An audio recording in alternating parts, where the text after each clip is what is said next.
Bismillahirrahmanirrahim. Assalamualaikum warahmatullahi wabarakatuh.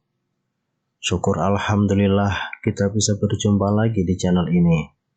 Sholawat dan salam semoga selalu tercurahkan kepada junjungan kita Nabi besar Muhammad sallallahu alaihi wasallam. Allahumma sholli ala sayyidina Muhammad wa ala ali sayyidina Muhammad. Harapan dan doa saya untuk saudaraku semua yang menonton video ini, semoga saudaraku semua selalu diberikan kesehatan oleh Allah, dimudahkan segala urusannya, dilapangkan rezekinya, diampuni segala dosanya. Amin ya robbal alamin. Sahabat beriman yang dirahmati Allah, agama Islam telah mengatur seluruh aspek dalam kehidupan, bahkan dalam urusan kesehatan pun. Nabi Shallallahu Alaihi Wasallam mengajarkan kebiasaan-kebiasaan yang baik supaya tubuh kita tetap terjaga kesehatannya. Setiap amalan yang diperintahkan kepada seorang mukmin tentu tak luput dari tujuan medis dan spiritual. Begitu juga dengan sesuatu yang dilarang, sebenarnya juga demi menjaga diri manusia itu sendiri. Jika dikaji dengan penelitian ilmiah dan medis ini, menunjukkan bahwa Allah SWT menunjukkan bentuk kasih sayangnya kepada kita, agar kita sebagai manusia selalu menjaga diri dan tidak menyakiti tubuhnya sendiri. Akan tetapi, justru kita sebagai manusia kerap kali mengabaikan hal-hal yang menjadi kebiasaan buruk yang dilarang oleh agama. Padahal, tidak hanya berupa penyakit fisik, kebiasaan-kebiasaan ini juga akan menimbulkan munculnya penyakit hati. Sahabat beriman yang dirahmati Allah, apa saja kebiasaan yang sering kita lakukan, tapi malah membawa penyakit bagi kita sendiri? Yang pertama adalah banyak bicara. Ada ungkapan yang mengatakan bahwa lidah yang tidak bertulang akan lebih tajam daripada pedang. Mungkin ungkapan tersebut ada benarnya. Bahkan kita bisa melihat sendiri berapa banyak permusuhan yang terjadi hanya karena ucapan yang dikeluarkan oleh lidah.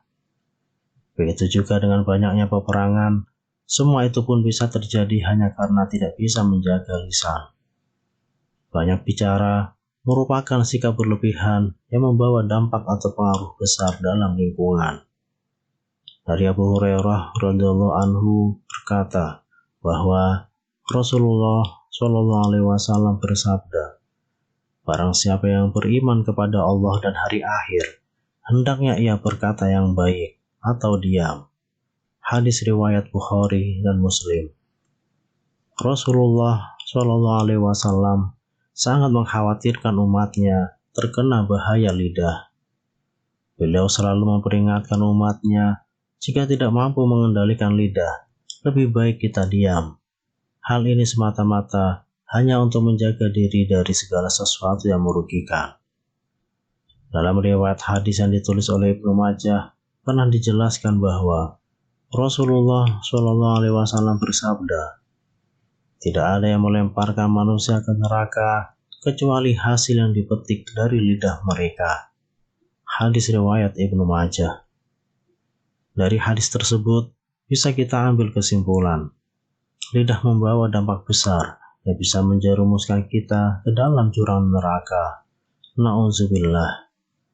Abu Hatim bin Hibban rahimahullah mengatakan, di antara kesalahan paling besar yang dapat merusak kesehatan jiwa dan merusak kebagusan hati adalah banyak bicara. Walaupun perkataan tersebut boleh dibicarakan, seseorang tidak akan bisa memiliki sifat diam kecuali dengan meninggalkan perkataan yang boleh untuk dibicarakan. Kemudian yang kedua, banyak tidur. Tidur yang berlebihan juga berpengaruh besar membawa penyakit dalam tubuh manusia. Hal ini sudah banyak diteliti oleh para ahli medis yang mengatakan bahwa terlalu banyak tidur bisa menyebabkan berbagai macam penyakit. Di antaranya adalah sakit kepala, sakit punggung, obesitas, gangguan mental, diabetes, bahkan penyakit jantung. Oleh karenanya, Rasulullah SAW mengajarkan umatnya agar tidur sesuai kebutuhan dan tidak berlebih-lebihan. Allah Subhanahu wa Ta'ala berfirman, di dunia mereka sedikit sekali tidur di waktu malam dan selalu memohonkan ampunan di waktu pagi sebelum fajar. Quran Surah Az-Zariyat ayat 17-18. Ini artinya kita sangat dianjurkan untuk tidur yang cukup dan bangun malam untuk mengerjakan sholat tahajud. Kemudian memohon ampun atas kesalahan dan dosa-dosa kita, karena yang demikian itu bisa membuat tubuh menjadi lebih segar. Bahkan dalam penelitian ilmiah yang melibatkan lebih dari 1 juta orang mendapat kesimpulan, terlalu banyak tidur justru bisa mempersingkat masa hidup. Hal ini disebabkan karena tubuh kurang aktif bergerak, sehingga bisa menghambat sirkulasi darah ke seluruh tubuh, dan membuat organ-organ tubuh bekerja lebih keras untuk memenuhi kebutuhan dari tubuh kita. Allah Subhanahu wa Ta'ala sudah berfirman, wahai orang yang berselimut, atau Muhammad, bangunlah untuk sholat pada malam hari, kecuali sebagian kecil, yaitu separuhnya atau kurang sedikit dari itu, atau lebih dari 1/2 itu. Dan bacalah Al-Quran itu dengan perlahan-lahan. Sesungguhnya kami akan menurunkan perkataan yang berat kepadamu.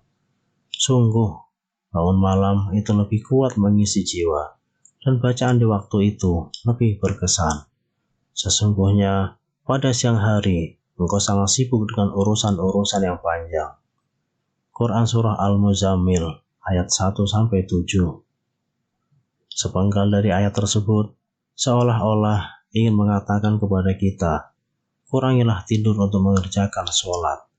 Karena dengan bangun di waktu malam, kemudian mengerjakan sholat, membacanya suci Al-Quran, yang berarti ada aktivitas dari tubuh, sehingga tubuh menjadi lebih segar, dan itu baik bagi kesehatan kita.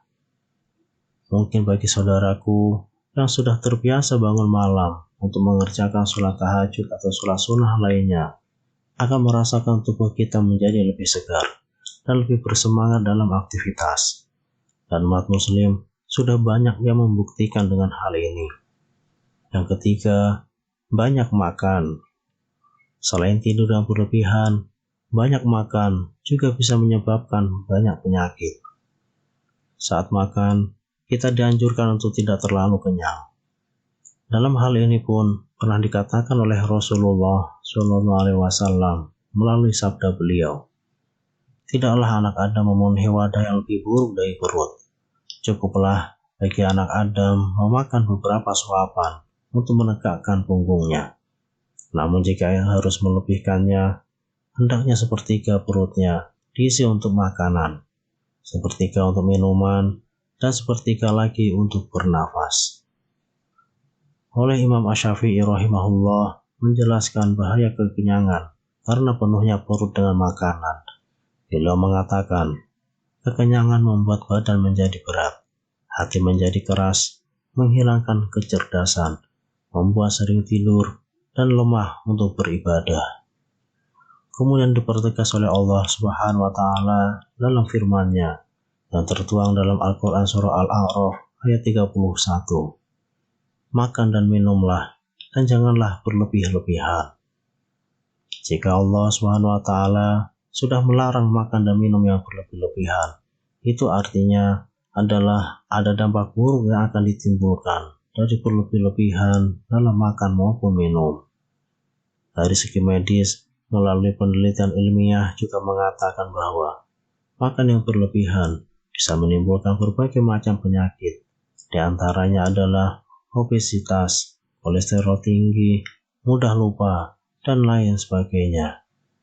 Oleh sebab itu, mari kita sama-sama mulai untuk senantiasa menjaga kesehatan yang Allah titipkan kepada kita.